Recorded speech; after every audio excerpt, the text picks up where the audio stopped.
بسم اللہ الرحمن الرحیم۔ اللہ تمہیں تمہاری اولاد کے بارے میں حکم دیتا ہے، بیٹے کا حصہ 2 بیٹیوں کے برابر ہے۔ پھر اگر صرف لڑکیاں ہوں، اگرچہ 2 سے اوپر، تو ان کے لیے ترکے کا 2/3 حصہ ہوگا، اور اگر 1 لڑکی ہو تو اس کے لیے آدھا حصہ ہے۔ اور اگر میت کی اولاد ہو تو میت کے ماں باپ میں سے ہر ایک کے لیے ترکے سے 6واں حصہ ہوگا۔ پھر اگر میت کی اولاد نہ ہو اور ماں باپ چھوڑے تو ماں کے لیے 1/3 حصہ ہے۔ پھر اگر اس میت کے کئی بہن بھائی ہوں تو ماں کا 6واں حصہ ہوگا۔ یہ سب احکام اس وصیت کو پورا کرنے کے بعد ہوں گے جو وہ فوت ہونے والا کر گیا، اور قرض کی ادائیگی کے بعد ہوں گے۔ تمہارے باپ اور تمہارے بیٹے، تمہیں معلوم نہیں کہ ان میں کون تمہیں زیادہ نفع دے گا، یہ اللہ کی طرف سے مقرر کردہ حصہ ہے۔ بے شک اللہ بڑے علم والا، حکمت والا ہے۔ اور تمہاری بیویاں جو مال چھوڑ جائیں، اگر ان کی اولاد نہ ہو تو اس میں سے تمہارے لیے آدھا حصہ ہے۔ پھر اگر ان کی اولاد ہو تو ان کے ترکہ میں سے تمہارے لیے 1/4 حصہ ہے۔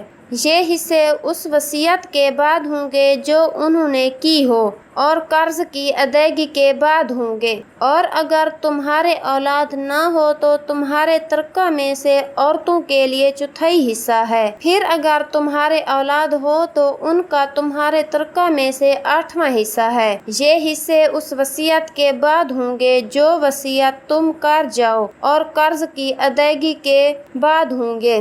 اور اگر کسی ایسے مرد یا عورت کا ترکہ تقسیم کیا جانا ہو جس نے ماں باپ اور اولاد میں سے کوئی نہ چھوڑا، اور صرف ماں کی طرف سے اس کا ایک بھائی یا ایک بہن ہو، تو ان میں سے ہر ایک کے لیے 6واں حصہ ہوگا۔ پھر اگر وہ ماں کی طرف والے بہن بھائی 1 سے زیادہ ہوں تو سب تہائی میں شریک ہوں گے۔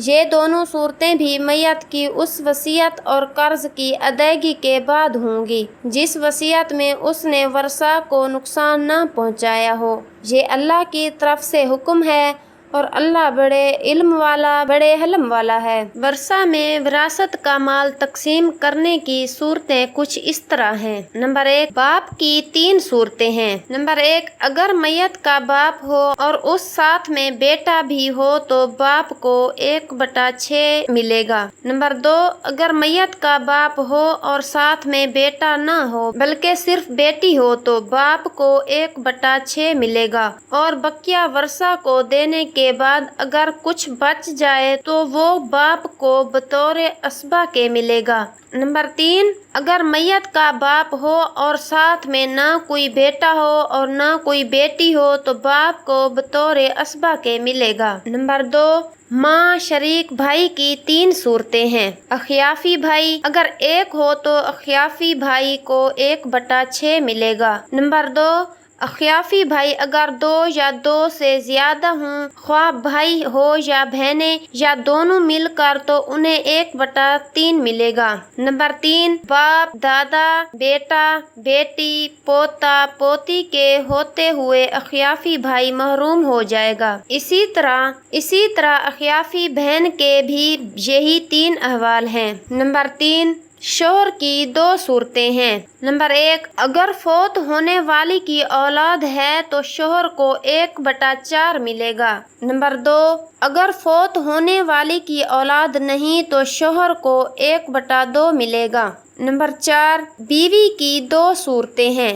نمبر 1، اگر فوت ہونے والے کی اولاد ہے تو بیوی کو 1/8 ملے گا۔ نمبر 2، اگر فوت ہونے والے کی اولاد نہیں ہے تو بیوی کو 1/4 ملے گا۔ نمبر 5، بیٹی کی 3 صورتیں ہیں۔ نمبر 1، اگر بیٹی 1 ہو تو 1/2 یعنی آدھا مال ملے گا۔ نمبر 2، اگر 2 یا 2 سے زیادہ بیٹیاں ہوں تو ان کو 2/3 ملے گا۔ نمبر 3، اگر بیٹیوں کے ساتھ بیٹا بھی ہو تو بیٹیاں اسبہ بن جائیں گی، اور لڑکے کو لڑکی سے دگنا دیا جائے گا۔ نمبر 6، ماں کی 3 صورتیں ہیں۔